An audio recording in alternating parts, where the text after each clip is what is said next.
Assalamualaikum warahmatullahi wabarakatuh. Ini adalah tugas saya dalam mempresentasikan VoIP di teknologi layanan jaringan. Langsung saja kita ke VoIP, Internet Voice Protocol. Satu, keuntungannya biaya lebih rendah untuk membuat sambungan langsung jarak jauh. Penekanan utama dari VoIP adalah biaya dengan dua lokasi yang terhubung dengan internet, dan biaya percakapan menjadi sangat rendah. Memanfaatkan infrastruktur jaringan data yang sudah ada untuk menyambungkan langsung VoIP. Yang kedua, kelemahan VoIP merupakan efek kompresi utama dari bandwidth kecil, lalu penurunan kualitas suara dibandingkan jaringan PSTN konvensional. Selanjutnya ada IP header.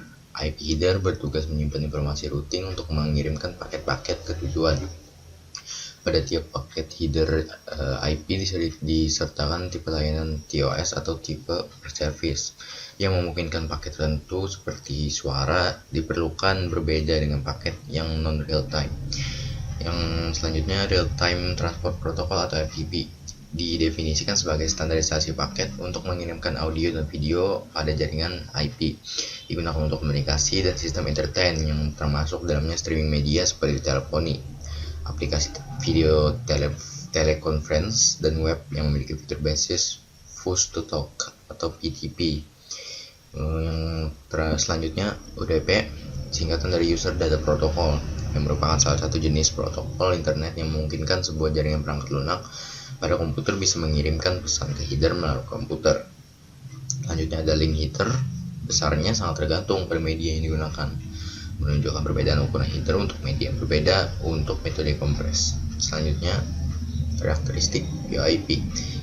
Pertama ada latency, adalah ekspresi dari beberapa banyak waktu yang dibutuhkan pakai data untuk melakukan perjalanan dari satu titik ke tempat lain. Selanjutnya ada latency, pengertiannya seperti berkirim langsung pada WhatsApp dan terjadi keterlambatan media yang dikirimkan, maka data yang akan sampai mengalami delay sepersekian detik. Selanjutnya ada remember latency, dikarenakan jaringan yang sedikit lambat menerima sinyal lalu ditabrak oleh media lain yang pengiriman sinyalnya lebih cepat, maka data pertama tersebut akan kehilangan jalur pengiriman. Selanjutnya ada induced latency, dikarenakan penggabungan pada bandwidth yang menyebabkan terjadinya penggabungan imitasi data pada sebuah media transmisi lalu terjadilah induksi latency. Selanjutnya delay. Delay adalah sebagian waktu pelaksanaan yang tidak dapat dimanfaatkan sesuai dengan rencana. Kegiatan mengikuti menjadi tertunda atau tidak diselesaikan tepat sesuai jadwal yang telah direncanakan. Selanjutnya ada propagation delay, yaitu delay yang membutuhkan perambatan sinyal. Delay ini dipengaruhi oleh jarak. Semakin jauh jarak pengiriman, maka semakin besar delaynya. Selanjutnya ada packetization, adalah delay yang disebabkan oleh waktu yang dibutuhkan proses pembentukan paket IP dari informasi user. Processing delay adalah waktu yang diperlukan untuk suatu perangkat jaringan dalam melaksanakan prosesnya. QK delay, yaitu salah satu delay yang disebabkan oleh waktu proses yang diperlukan oleh router di dalam menangani antrian transmisi jaringan. Yang selanjutnya ada jitter buffer, merupakan algoritma untuk memodifikasi ukuran buffer secara dinamis dengan kondisi delay jaringan yang berubah-ubah. Selanjutnya ada jitter, adalah ukuran variabilitas dalam ping seiring waktu. Jitter yang tinggi dapat menghasilkan buffering dan interupsi lainnya. Selanjutnya adalah paket loss. Paket loss adalah banyaknya paket yang hilang selama proses transmisi ke tujuan. Selanjutnya adalah protokol standar VoIP. H.23 adalah salah satu bagian dari rekomendasi International Telecommunication Union atau ITU-T yang menyediakan layanan komunikasi multimedia melalui berbagai tipe jaringan. Selanjutnya ada Session Initiation Protocol, merupakan salah satu protokol yang mendukung layanan yang tidak hanya voice namun juga layanan data yang beragam yang bisa disebut multimedia, dan hampir semua perangkat telekomunikasi saat ini sudah support SIP. Selanjutnya ada Session Description Protocol, ialah memberikan informasi aliran media dalam satu sesi komunikasi agar penerima yang menerima informasi tersebut dapat berkomunikasi. Selanjutnya ada Media Gateway Controller, adalah sebuah sistem yang digunakan untuk menangani panggilan yang dilakukan oleh pengguna melalui sambungan internet. Lanjut, Real Time Transport Protocol adalah sebagai standarisasi paket untuk mengirimkan audio dan video pada jaringan IP.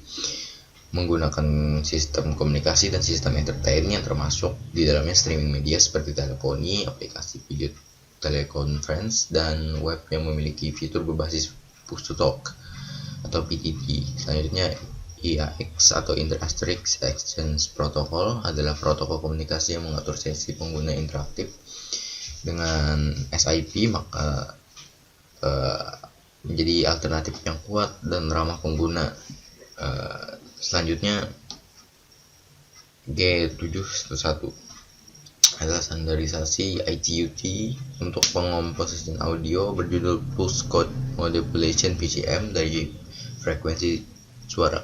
Selanjutnya ada G723.1 adalah kodek audio suara yang mengompresi suara sebanyak 30 bingkai detik. Tampilan algoritma durasi 7,5 detik, berarti bahwa penundaan algoritmik total ada 37,5 milidetik. Selanjutnya adalah G276 adalah standarisasi kodek ucapan ITU-T ADPCM yang mencakup transmisi suara dengan kecepatan 16, 24, 32, dan 40 KB per second. Selanjutnya ada G728 adalah standar ITU-T untuk pengkodean suara yang beroperasi pada 16 kilobits per second. Ini secara resmi digambarkan sebagai code of speech pada 16 kilobyte per second menggunakan prediksi linier tereksinasi kode penundaan rendah. Selanjutnya ada G729 algoritma kompresi data audio yang berbasis Vodoker Vita sempit yang bebas royalti dan menggunakan panjang bingkai 10 milidetik. Lalu ada transport line, merupakan bagian jaringan yang berfungsi sebagai media transport bagi semua message di jaringan, seperti call signaling, call, dan media setup atau informasi voice datanya sendiri. Transport line dibagi menjadi 3. Yang pertama ada call control dan signaling line, merupakan bagian jaringan yang berfungsi sebagai pengendali proses pembangunan dan pemutusan hubungan yang melibatkan elemen-elemen jaringan yang didasarkan pada signal message yang diterima dari transport line. Elemen utama bidang ini adalah soft switch atau call agent. Yang kedua ada service atau application plan, merupakan bagian jaringan yang menyediakan eksekusi satu atau beberapa aplikasi layanan yang terdapat dalam layanan soft switch. Di dalam layer ini juga termasuk aplikasi server dan bisa digunakan untuk mengontrol media server yang memberikan fungsi seperti conference. Selanjutnya ada management plan.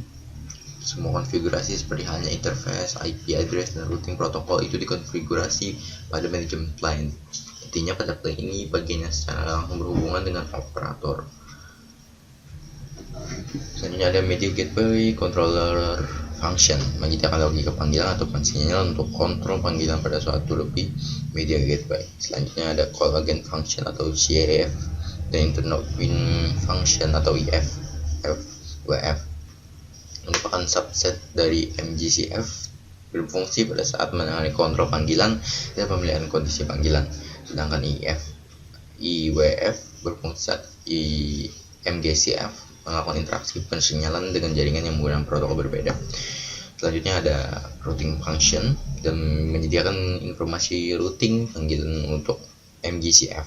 Sedangkan AF mengumumkan informasi accounting panggilan untuk tujuan bilangan. Juga mempunyai peran yang luas, yaitu melakukan fungsi authentication dan authorization account atau AA dalam remote access network. Selanjutnya ada SIP atau proxy server function. Kebanyakan implementasi dari RF adalah berupa SIP proxy server, oleh karena itu ISC mengakui pemisahan SPF. Selanjutnya ada signaling gateway function, adalah gateway yang menyediakan persinyalan antara jaringan VIP dengan PSTN. Peran utamanya adalah untuk melakukan enkapsulasi dan mentransportasikan protokol persinyalan atau PLMN pada jaringan IP. Terus AGS menyediakan gateway untuk persinyalan antara jaringan VIP dengan jaringan akses yang berbasis circuit switch. Peran utama dari AGS-F adalah melakukan enkapsulasi dan mentransportasikan protokol persinyalan pada jaringan IP.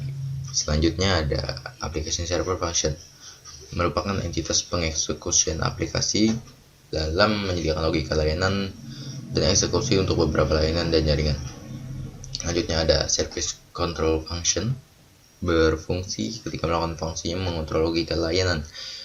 Selanjutnya ada MGF, menjembatani layanan IP dengan endpoint atau jaringan terang. Misalnya MGF dapat menyediakan layanan gateway antar jaringan IP dan jaringan sirkuit antara dua jaringan paket atau peran utama adalah untuk mentransformasi media dari suatu format ke format yang sesuai.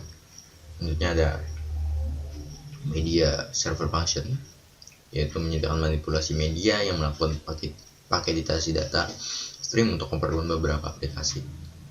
Peran utama MSF adalah untuk beroperasi sebagai server yang mengatur permintaan dari ASF untuk memproses dengan paketasi media stream.